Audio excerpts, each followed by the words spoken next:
Hallo zusammen, ihr Lieben. Die Überraschungsneunerlegung ist mal wieder dran. Ich habe sie schon lange nicht mehr gemacht. Das heißt, wir kriegen durch eine Neunerlegung eine Botschaft, die ich nur mit gesprungenen Karten deute. Und die ist natürlich fürs Kollektiv oder für die, die sich angesprochen fühlen. Und wir gucken mal, was die uns heute mitbringt. Solange ich mische und Karten springen lasse, ihr wisst, es kann dauern, sage ich noch ganz kurz mein Sprüchlein. Alles, was ihr wissen müsst, findet ihr unten in der Infobox des Videos. Und ich würde mich freuen, wenn du dich montags auf dem Astrolymp-Kanal verirrst. Da bin ich immer und mache eine Gastlegung bei Sven. Liebe Grüße hier an dieser Stelle. Und ja, mein Tagesorakel-Kanal mit dem Sonntagsgoodie steht auch noch zur Verfügung. So, jetzt aber konzentrieren wir uns auf das, was hier die Botschaft sein kann.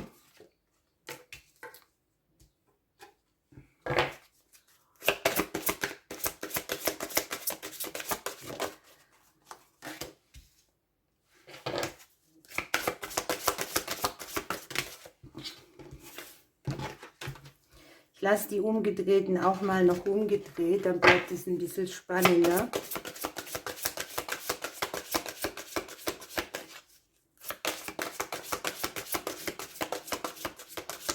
Und ich habe mir vorgenommen, dass ich es heute mal so mache, dass ich 2 Lenny-Decks nehme. Normal nehme ich 2 verschiedene, aber ich habe gedacht, vielleicht ergeben sich irgendwelche Kombinationen alleine aus den Lennys, ne?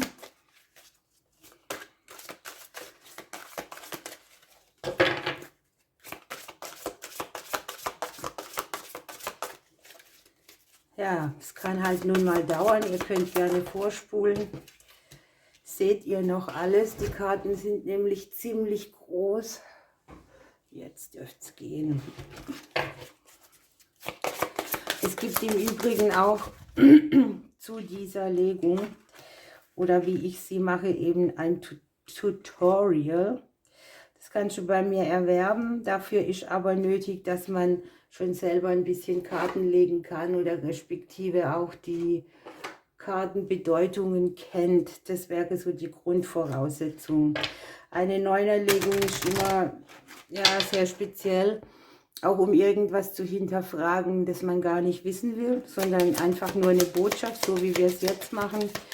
Oder eben auf eine spezielle Frage zu legen, ohne dass man jetzt das große Blatt bemühen muss. So, ich nehme jetzt noch die Lenormand-Karten von der Gabi Mokros und wir ergänzen das Ganze. Und ich bin gespannt, was wir dann für eine Botschaft kriegen und um was es geht.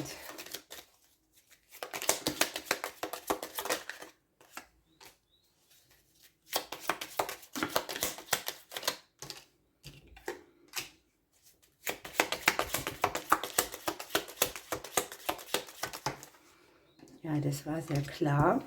Manchmal geht es schnell, manchmal geht es langsam.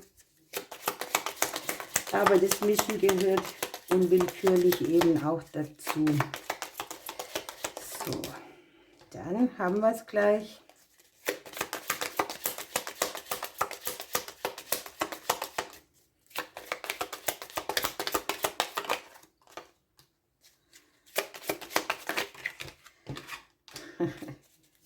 Ich bin gespannt. Ich habe es also mit 2 Lenny-Decks habe ich es jetzt selten gemacht. Mal gucken, ob wir irgendwelche Doppelungen kriegen. Normal nehme ich immer so Zusatzkarten. Jetzt bläst hier der Wind rein. Ich hoffe, die Karten fallen mir jetzt nicht vom Tisch. Das wäre es jetzt noch. Okay, wir drehen einfach mal um. Und dann beginne ich die Deutung.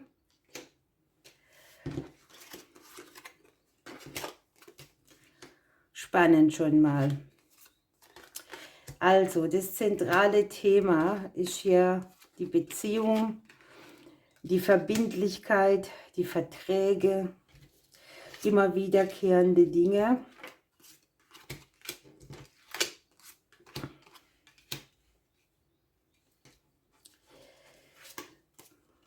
Ja, und unten im Thema haben wir uns selbst, unsere Sehnsüchte, unser Weiterkommen. Wir können hier unser Bötchen wieder starten. Wir können zu etwas, wo wir Distanz aufgenommen haben oder wo etwas nicht greifbar war, hier wieder hinkommen.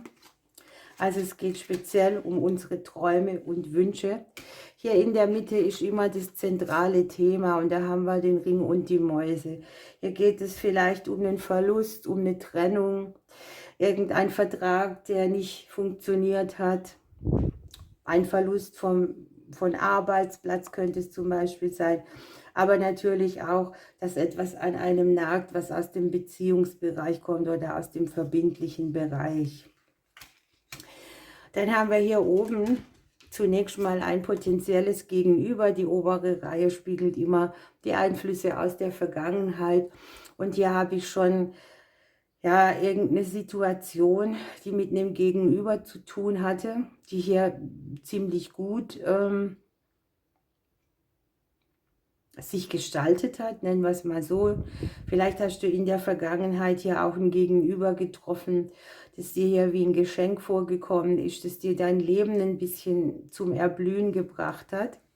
Und dann haben wir hier die Einflüsse von außen, die eine Rolle mitgespielt haben. Also es kann ja sehr gut sein, es hat euch jemand dazwischen gequatscht, ihr habt viel Kommunikation gehabt, Nachrichtenaustausch, wo es noch darum geht, so wie stelle ich mich dar, was sage ich nicht, wie wird das, was ich sage, wahrgenommen. Möglicherweise kommen hier auch Interpretationsfehler her. Ne? Wie zeigt man sich am Anfang von irgendeiner Beziehung? Wenn das Außen sich einmischt mit Gesprächen, ist es meistens auch nicht ganz so leicht. Denn wir sind ja alle so ein bisschen beeinflussbar. Allerdings haben wir hier die Situation tatsächlich, dass sich da die Liebe oder das Gefühl von geliebt werden schon manifestiert hat. Es hatte irgendwie einen Boden, einen Untergrund, ein Fundament. Es geht vielleicht ja auch um Grenzen in der Liebe, im Liebesbereich. Aber hier oben zeigt sich eigentlich eine schöne Situation, die aus der Vergangenheit mitschwingt. Jetzt kommen wir hier ins Jetzt. Und hier kommt irgendwie eine Schwierigkeit. Es gibt eine Situation, da stehen wir im Nebel. Da sind wir vielleicht aufgefordert, Entscheidungen zu treffen, neue Wege zu gehen. Allerdings sind die nicht so richtig sichtbar. Es kann auch sein, dass wir hier einen Verlust aus der Vergangenheit verarbeiten mit einem Partner, Wunschpartner, oder dass ich die Situation, die wir hier so schön hatten, eben nicht halten konnte. Und hier dieser Mangel an Beziehung oder dieses Distanziertsein voneinander, vielleicht auch keine Gemeinsamkeiten, könnten hier einfach spezielle neue Wege fordern. Hier kann auch sein, es kracht nochmal ordentlich. Hier sieht man das Gewitter drauf, das nachher die Luft reinigt und auch neue Wege wieder öffnet. Also wir sind gerade dabei zu klären. Und es kann auch sein, also es muss hier auch nicht sein, dass das eine getrennte Beziehung ist. Das kann auch ein Paar betreffen. Ne? Beides ist hier möglich. Und hier haben wir halt Themen im häuslichen Bereich. Die Hauskarte ist hier zweimal gefallen. Hier kann sein, man muss vertragliche Dinge regeln. Hier kann sein, es kommt viel Unruhe auch vom Außen wieder mit in die Situation. Es müssen neue Wege gegangen werden, die sind noch nicht so ganz klar. Denkt daran, hier unten offenbart sich eine Situation, wo es auch um unsere Wünsche geht, um unsere Sehnsüchte, um dieses Loch, das sich hier in der Mitte so gebildet hat, wieder irgendwie zu füllen. So, dann haben wir hier in der letzten Reihe den Sarg und den Reiter. Also hier wird irgendetwas sich verabschieden. Da wir hier in der zentralen Stelle der Legung eben dieses Loch oder den Mangel haben, ist es natürlich möglich, dass es sich verabschiedet, dass hier dieses Loch überhaupt entsteht oder entstanden ist und dass es hier eine neue Bewegung kriegt. Also etwas geht, etwas kommt hinzu, ein Transformationsprozess steht an. Das hier unten ist im Übrigen die Reihe der zukünftigen Entwicklung. Und wir haben hier unten schon auch nochmal das Thema Nähe und Distanz. Konflikte, die mit Ämtern und Behörden einhergehen können. Hier haben wir sehr viel die Hauskarte dabei. Es kann auch sein, es gibt Dinge zu regeln, die mit der Häuslichkeit zu tun haben oder mit gemeinsamem Eigentum, ne? Leider kann es hier schon auch sein, dass man so Auseinandersetzungen hat, die dann über den öffentlichen, amtlichen Weg gehen, die hier dann aber auch tatsächlich eine Situation beenden können, die unangenehm ist oder ja, woraus sich kein neuer Weg erschlossen hat, ne? Hier ist auch möglich, dass man sich so ein bisschen zurückzieht, wenn der Konflikt in einem zu groß wird oder wenn man keine Lust mehr hat, so viel zu diskutieren, weil man einfach auch merkt, es bringt nichts. Und hier unten haben wir dann die Transformation zu Neuem, zu einem neuen Kapitel, zu Wissen, das man braucht, ja, um etwas, was lang an der, ja, nicht rauskam oder kein Punkt war, an dem man weitermachen konnte, um genau diesen Punkt zu kriegen und seinen Sehnsüchten zu folgen. Möglicherweise geht es hier auch um unausgesprochene Dinge. Das können all die Sachen sein, wo es um Situationen geht, wo man sich sehr bedeckt hält, um eben keinen Konflikt zu kriegen. Aber wir haben hier unten zweimal den Sarg, ne? Also einmal ein neues Kapitel, das sich erschließt, wenn man hier die Bewegung wieder aufnimmt, aber hier unten mit dem Roten auch dieses für sich einstehen, für sich selber dastehen, seine Bedürfnisse mitteilen. Und wenn ich mir hier die Korrespondenzen nochmal angucke, kann es schon auch um einen Umbruch im häuslichen Bereich sein. Das kann jetzt mit dem Partner oder ohne sein.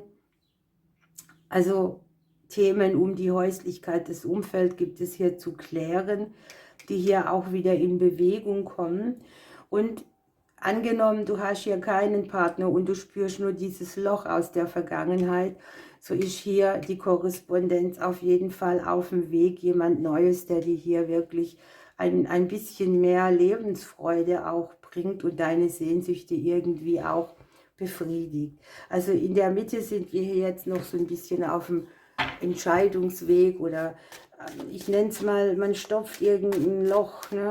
Man versucht einen Weg zu gehen, man versucht einen Weg zu finden, aber im Innern hat man dieses Gefühl von Mangelgedanken und man spürt, etwas läuft vielleicht nicht in die Richtung, wie man es gern haben will.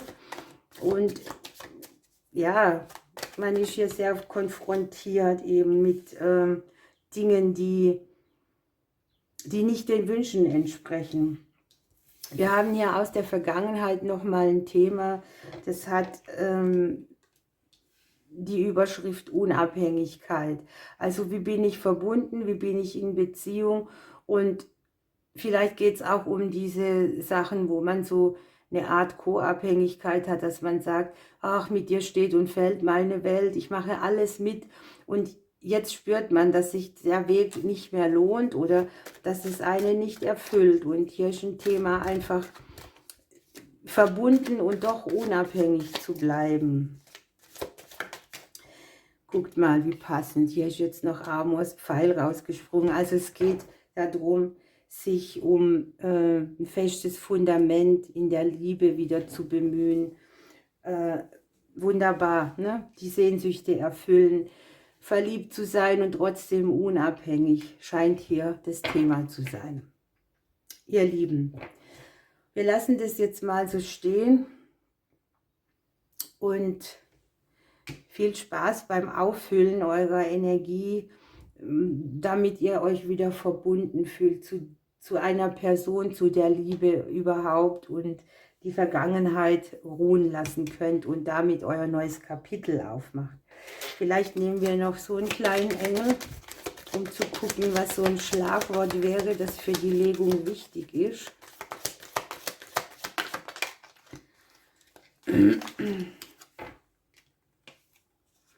Okay, wir haben den Engel des Friedens. Es geht darum, auch mit einer Situation Frieden zu schließen. Dein Engel möge dir den Frieden schenken, den du brauchst, um mit dir im Reinen zu sein, damit deine Seele in Einklang kommen kann. Versuche deine innere Mitte zu finden und alle schlechten Gefühle beiseite zu schieben. Frieden im Herzen verwandelt alles in Liebe und führt zu spirituellem Wachstum. Okay, ihr Lieben, ich wünsche euch eine gute Zeit. Bis dann.